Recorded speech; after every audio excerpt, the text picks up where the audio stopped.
Buen día, mi nombre es Claudia Rodríguez, estudiante de la Universidad de Pamplona. En este video les voy a enseñar el ensayo de granulometría método mecánico. Empezaré mi presentación con una pregunta. ¿Por qué es importante el estudio de la mecánica de suelos en la ingeniería civil? El suelo es el material más abundante dentro de la construcción. Constituye el soporte de las estructuras. Fijémonos en las imágenes. Al no realizar un estudio bien elaborado, nuestras futuras edificaciones no serán óptimas para la población y generarán peligro. En esto nos ayuda y nos apoyamos en la mecánica de suelos, ya que al realizar los diferentes ensayos nos brindará las herramientas para permitir la solución a los problemas que se nos presenten. El estudio de los suelos nos permite conocer las características, ya sean físicas, mecánicas o hidráulicas, la composición estratigráfica, las capas o estratos de diferentes características que lo componen en profundidad, capas freáticas, si la presenta el terreno o no, nivel de fundación, la profundidad a la que se deben hacer las fundaciones.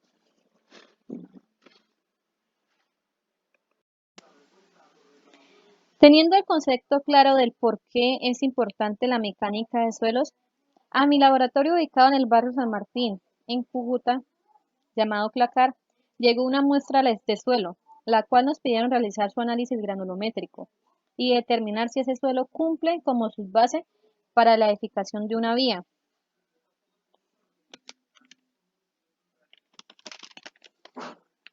Nos basamos en el manual de laboratorios, utilizando las referencias adecuadas para que el ensayo quede bien elaborado. Una pregunta: ¿con qué fin se hace un análisis granulométrico? Se sabe que es un intento de determinar las proporciones relativas de los diferentes tamaños de granos presentes en una masa de suelo dada. La práctica solamente agrupa los materiales por rango de tamaño. No es físicamente posible determinar el tamaño real de las partículas. La práctica agrupa los materiales por rango de tamaño. Para lograr esto se obtiene la cantidad de material que pasa a través de un tamiz con una malla adecuada, pero es retenido en la siguiente tamiz. Como se puede ver en la figura, la malla tiene diámetros menores al anterior y se relaciona esta cantidad retenida con el total de la muestra pasada a través de los tamices. Los tamices son hechos de malla de alambre forjado, con aberturas rectangulares que varían en tamaño. Aquí podemos observar la serie de tamices que utilizamos para nuestro laboratorio.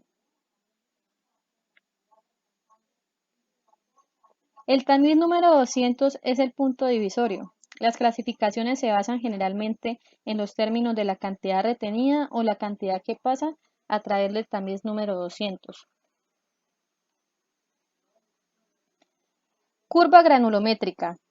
Es necesario recurrir a una precisión logarítmica para los tamaños de las partículas. Se utiliza el porcentaje que pasa como la ordenada en la escala natural de la curva. Debemos saber que la curva solo puede aproximar la situación real. La información obtenida del análisis granulométrico se presenta en forma de curva para poder comparar suelos y visualizar más fácilmente la distribución de los tamaños de granos presentes. Y como una masa de suelo típica puede tener partículas que varían entre tamaños. Aquí utilizamos el porcentaje que pasa y aquí el diámetro de cada tamiz. A partir de la curva se puede determinar los diámetros, tales como el de 10, de 30 y de 60. El D se refiere al tamaño del grano o diámetro aparente de la partícula de suelo. El subíndice 10, 30 y 60 denota el porcentaje del material más fino. Obteniendo los diámetros se pueden calcular el coeficiente de curvatura. Nos da una medida de la forma de la curva de valores de coeficiente de curvatura diferentes a 1. Indican que hace falta tamaño de las partículas de 10, 10 y de 60.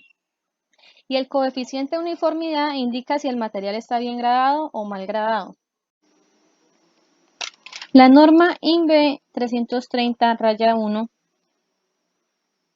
Consiste en el suministro, transporte, colocación, humedecimiento o aireación, extensión y conformación, compactación y terminado de material de base granular, aprobado sobre una superficie preparada en una o varias capas de conformidad con alineamientos, pendientes y dimensiones, indicado en los planos y además documentos del proyecto.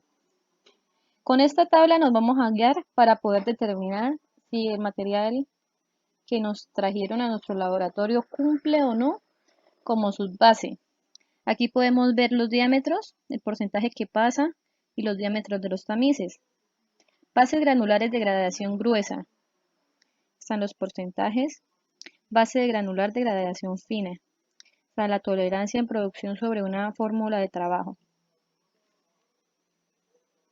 Conociendo esta norma, nos enfocaremos en la tabla para concluir. Equipo. Utilizamos un juego de tamices, un pulverizador mecánico del suelo y una balanza. Procedimiento.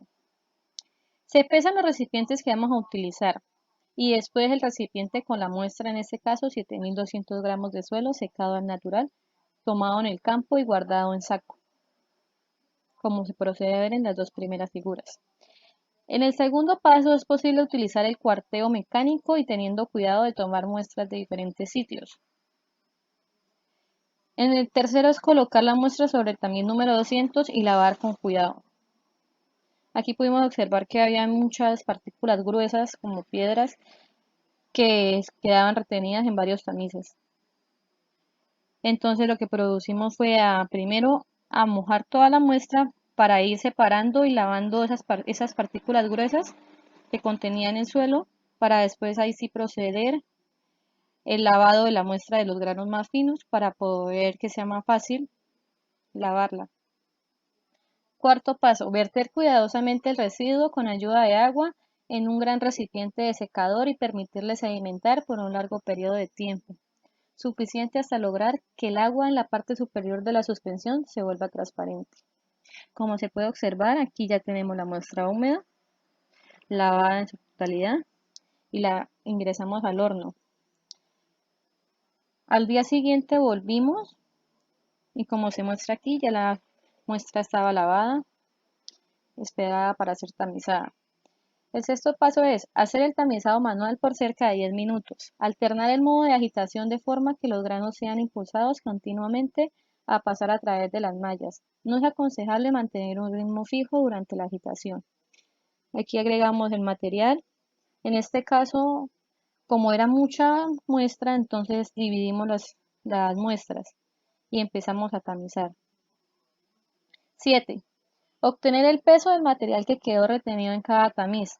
Sumar estos pesos y comparar el total con el peso total obtenido. En el paso 4. El residuo del material procedente al secado al horno con el cual se comenzó. 8. Calcular el porcentaje en cada tamiz dividiendo el peso retenido en cada uno de ellos por el peso de la muestra original utilizado en el paso 2. Esto es válido ya que el material que haya pasado a través del tamiz 200 pasaría a cualquier otro tipo de tamiz por encima del tamiz 200 en la serie.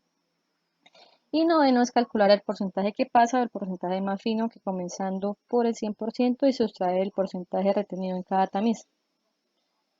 Ya teniendo todos esos cálculos y teniendo las fórmulas que son muy importantes, procedimos a hacer la tabla de distribución granulométrica, en la cual nos dio de gravas 46,3, arenas 48,1, finos 5,7, la curva granulométrica. La línea azul representa la muestra y las rojas representan el límite superior de la norma de envías y la otra límite inferior de la norma. Llegamos a la conclusión de que el suelo es grueso con cantidad de arena del 48,1% y gravas del 46%. El material no se ajusta dentro de la franja granulométrica exigida en la norma 303,3 de subbase granular. El suelo no cumplió debido a que también le hizo falta suelo para obedecer la norma.